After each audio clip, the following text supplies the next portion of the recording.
Hi అండి, మా పాపకి నేనే గజ్జలు కడుతున్నాను. నాకు చాలా హ్యాపీ అనిపించింది. ఎందుకంటే ఫస్ట్ టైం తను గజ్జ కట్టి డాన్స్ చేస్తుంది, అది కూడా తను పద్మావతి అమ్మవారి దగ్గర.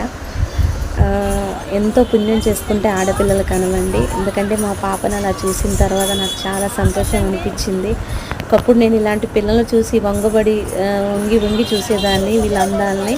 కానీ ఈ రోజున నా బిడ్డ అలాగా అన్ని చున్నీలన్నీ కప్పుకొని వెళ్తుంటే, అన్ని మందిరి మధ్యలో వెళ్తుంటే నాకు చాలా సంతోషం అనిపించింది. ఆ అమ్మవారి ముందు డ్యాన్స్ వేయడం అనేది ఇంకా హ్యాపీ అనిపించింది. ఏదైనా మా పాప చూసారు ఎలా నవ్వుతుందో నేను వీడియోలు తీస్తుంటే. సైడ్ నుంచి మాటలు వస్తాయండి, అది ఎలా ఎడిట్ చేయాలో నాకు తెలియదు. దయచేసి నన్ను క్షమించండి, నేను అనుకోకూడదు. ప్లీజ్ అండి, నన్ను లైక్ చేయండి, షేర్ చేయండి, సబ్స్క్రైబ్ చేయండి. మా పాప ఎంత నవ్వుతుందో చూసారు నేను వీడియోలు చూస్తుంటే. పిల్లలందరూ నవ్వుతున్నారు, పిల్లలందరూ నాకు బాగా సపోర్ట్ ఇచ్చారు. అంటే మీరు వీడియోలు తీసుకోండి, మేము అంత మంచిగా చూస్తామని చెప్పి